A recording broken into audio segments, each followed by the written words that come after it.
Welcome. Let's take a look at our top story this hour. Long-standing tensions spiraled further in the Mediterranean when Turkey sent its research ship, the Greece, escorted by at least 5 Turkish warships off the island of Castello-Rizo. Now, Greece now wants the European Union to hold an emergency foreign ministers meeting, signalling further escalation in the eastern Mediterranean waters between the two countries.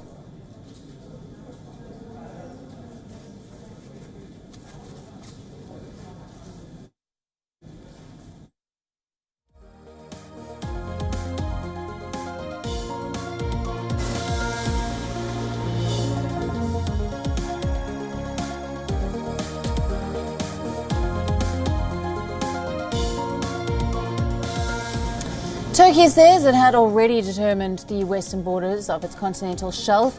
The Turkish foreign minister has said that the country will continue to, quote-unquote, all sorts of seismic and drilling operations until this area until the end of August. And he went on as far as to say that the blame lies solely on Greece. Listen in. At this point, nobody can say Turkey has not shown goodwill. We did, but there is a country with ill intentions on the other side. Therefore, if they want to blame somebody, they can blame Greece. Turkey disputes maritime rights off the coast of Greece's easternmost island of Castello-Rizo. An official Turkish picture shows the Greece being escorted by 5 warships.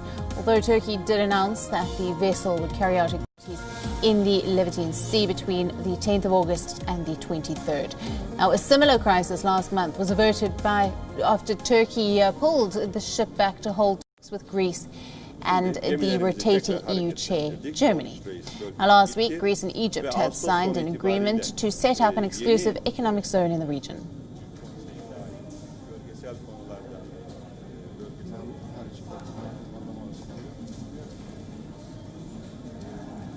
Our West Asia analyst, Professor Muzaffer Sanal, is live with us from Istanbul for more on this story. Good evening to you, Professor. Now, explain to our viewers why the Greek island and the waters of Castello-Rizo are being so hotly contested by Turkish President Recep Tayyip Erdogan.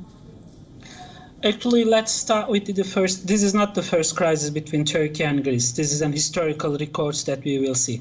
If you look at the historical records, that we can see easily that how Turkey has reacted in these regards. Because previously, while in Turkey making an energy drillings in 1982 and 1990s, that did not ask any permission from the Greek sides, and the Greeks never send any memorandum or nota to Ankara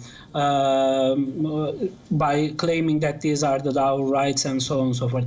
Plus, in 2003, while Greece was trying to make any kind of seismic investigation or drilling investigation in the area of the islands, the Dodecanese Island, they asked permission from Ankara in 2003. And it means that they see that this is these areas are at least Turkish areas, that why you are asking, if you are saying that is Greek territories, that why you are asking to Ankara to take a permission to make these drilling activities or seismic investigation.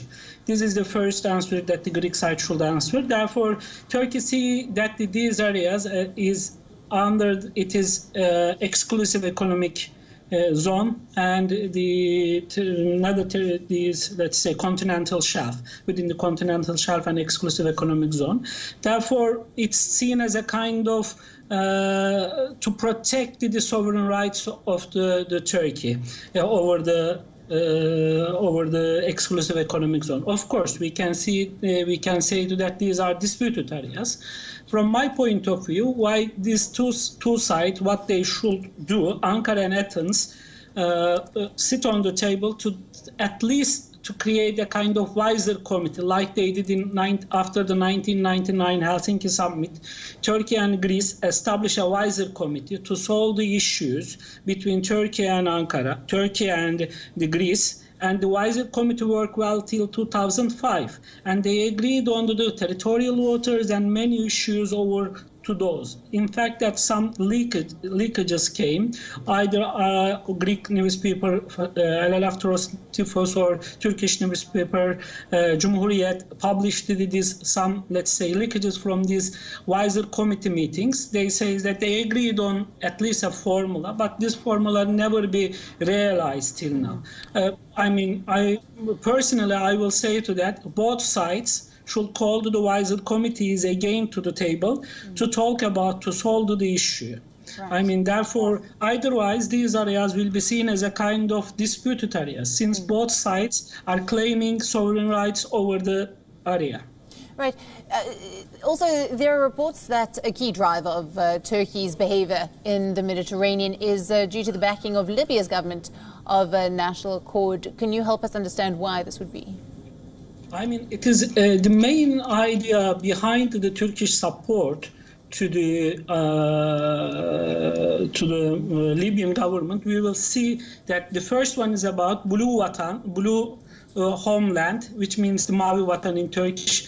To protection of this blue homeland, it is like a kind of the Turkish homeland, a sea homeland, and to protect these Turkish rights over those areas. The second one is about the protection of the rights of the Turkish Cypriots, which is emanating the 1960 agreement, Turkish, Greek, and British agreement of Cyprus issue, which Turkey is as a guarantor state should protect the Turkish Cypriots and their rights over the Eastern Mediterranean itself, also for the defense of Turkey. Thirdly, there was a growing anti-Turkish bloc in the Eastern Mediterranean to at least to create a buffer zone between these blocs.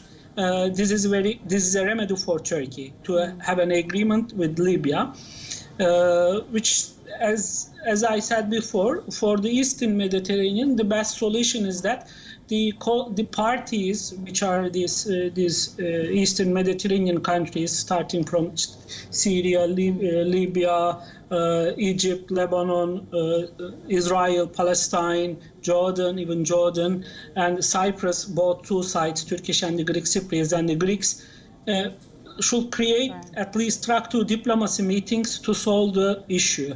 Otherwise, we are going to be a war, unfortunately. Hopefully, will not a hot clash. But if we didn't have any solution on table, it's going to be hot clashes. Hopefully not. Thank you very much, Professor, for bringing us all the latest today.